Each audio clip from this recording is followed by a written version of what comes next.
Une dernière question pour chuter, nous sommes déjà à la fin. Dites-nous, honorable, est-ce que l'exploitation illégale de nos minéraux par les ADEF serait à la base de cette insécurité grandissante? Quand on voit l'exploitation minière, là d'abord, les ADF n'en fait pas partie.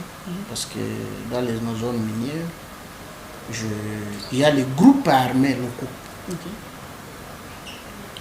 C'est l'une des causes de l'insécurité dans notre province.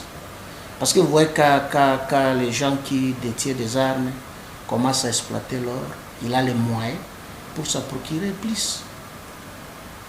Et c'est sur ce point-là, moi je suis un homme d'État. Là où ça va, ça va. Là où ça ne va pas, ça ne va pas. Et c'est pour ça que l'autre fois, j'avais dit que non. Le gouverneur de la province, c'est qu'il a commencé dans le territoire d'Ndjougou, de continuer avec. Là où il y a bastion de groupes armés, vous venez, vous les chassez, et puis vous restaurez l'autorité de l'État pour permettre à l'État d'avoir aussi les moyens pour faire sa politique. C'est une bonne chose. Et ce que nous déplorons, qu'on puisse le faire pour les uns et pour les autres. Qu'on est tous. Aujourd'hui, par exemple, il y a l'autre qui est en train de souffrir, un citoyen congolais. On le fait souffrir en faveur des Chinois.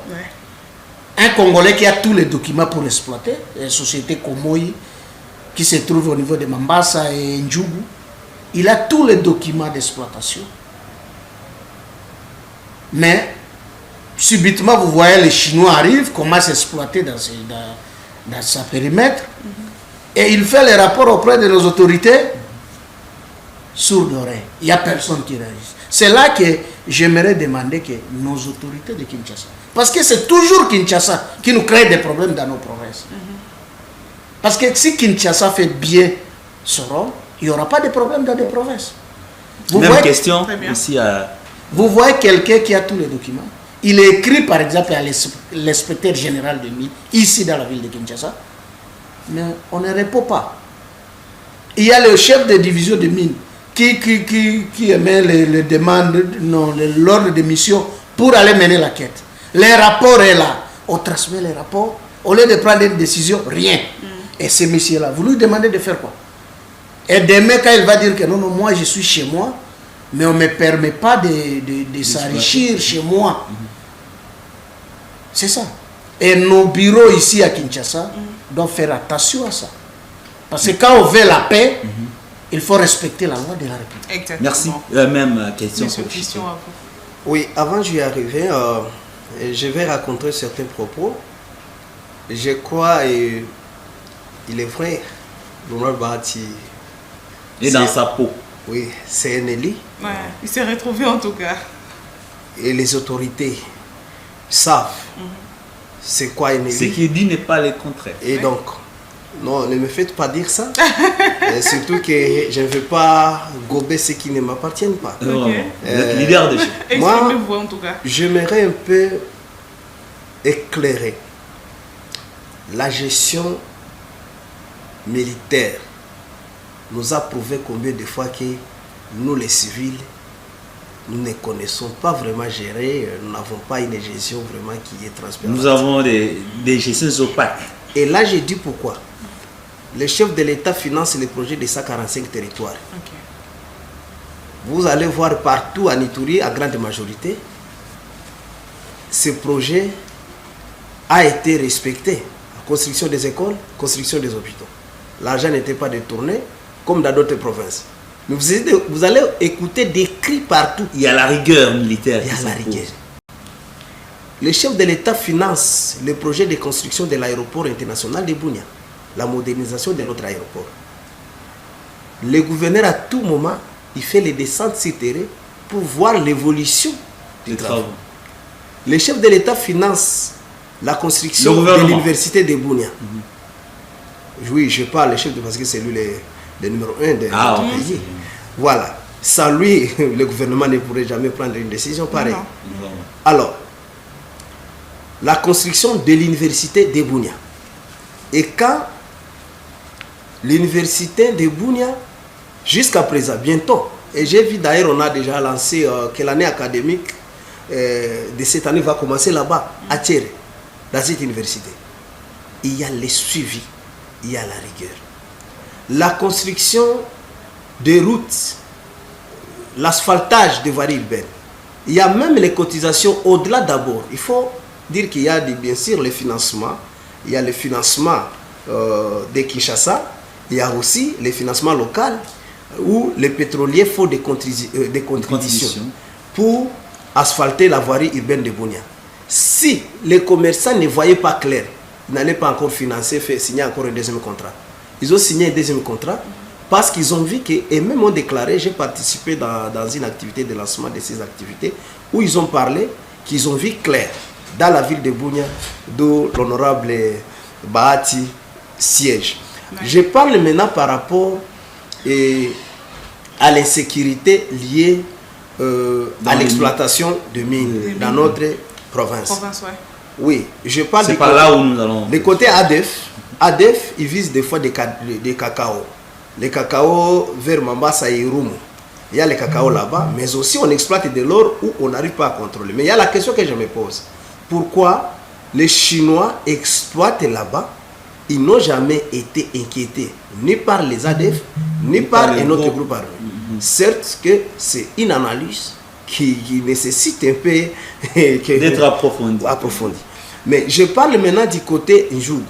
Du côté Ndjougou, où il y a bien sûr une partie du Roum, où il y a du côté Ndjougou, là où il y a les groupes armés, là où ils avaient pris en otage certains sites miniers. Et ces groupes armés faisaient tout pour semer leurs lois là-bas, et imposer leurs lois.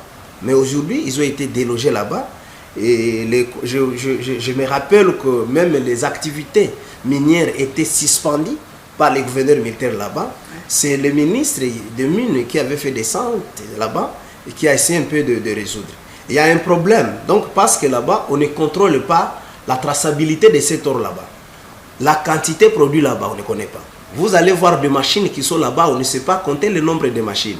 Il y a quelqu'un aussi qui appartenait d'un groupe armé qui avait des poclés là-bas, donc des machines excavatrices qui étaient là-bas. Et ces machines-là, on ne sait pas les répertorier.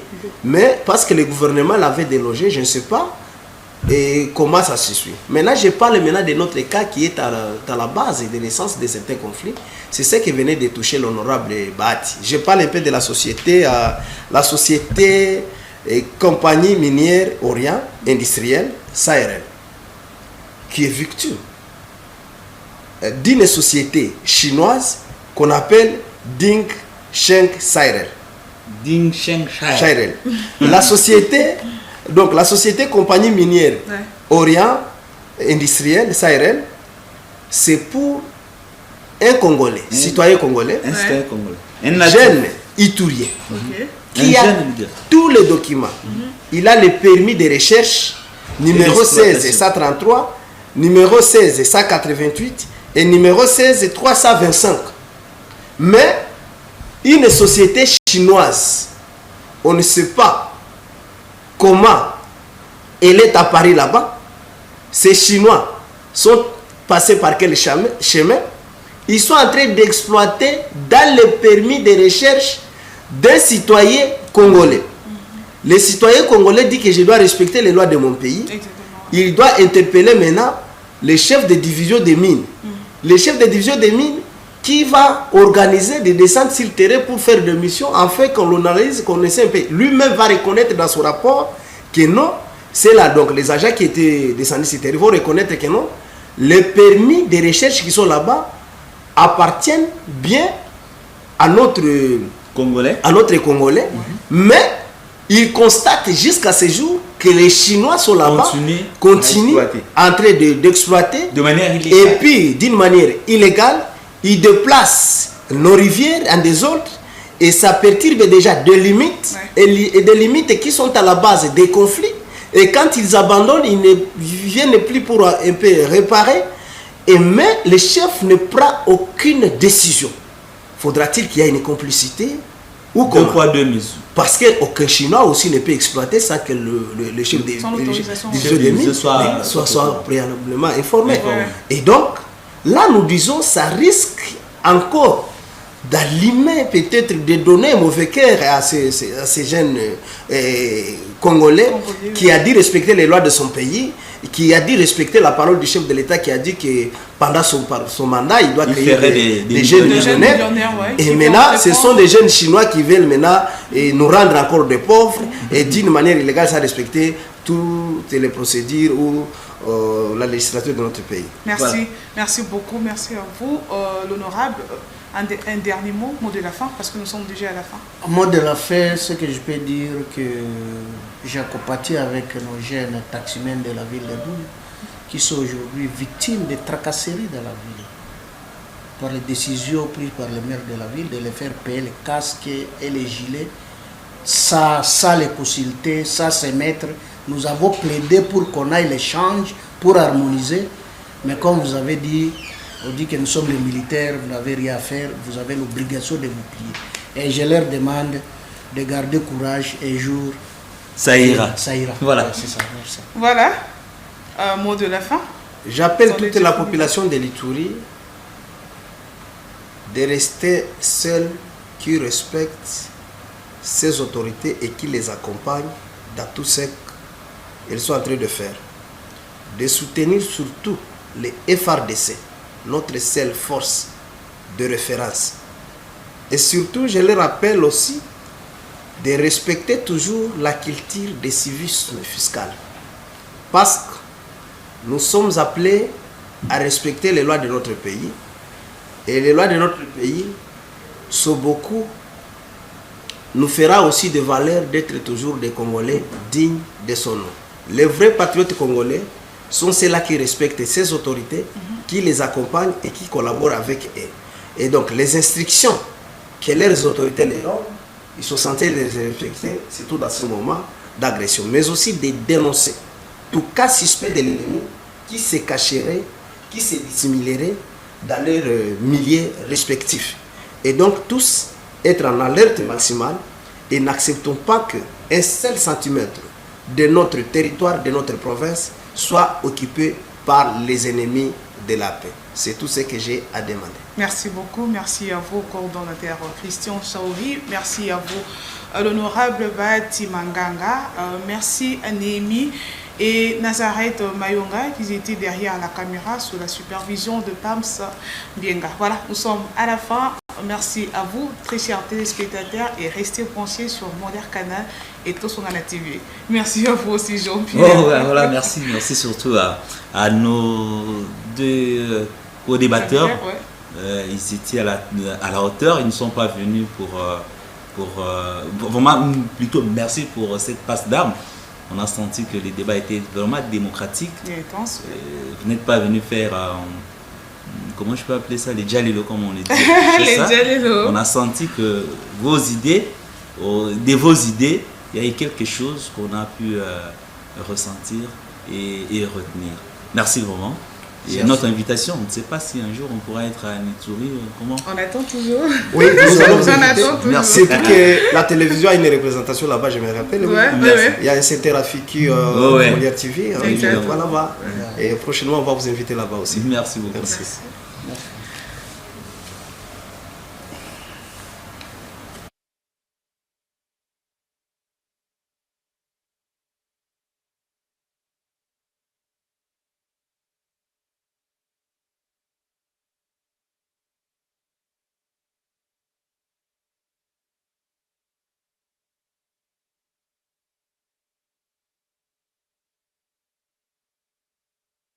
Congo a été proclamé et notre cher pays est maintenant entre les mains de ses propres enfants. Je ne suis pas né pour m'accrocher au pouvoir. L'idée est de ramener la paix. La population attend beaucoup de ce gouvernement. Il faudrait qu'on puisse réécrire l'histoire de notre pays. Je vous demande à tous d'oublier les querelles tribales qui nous épuisent.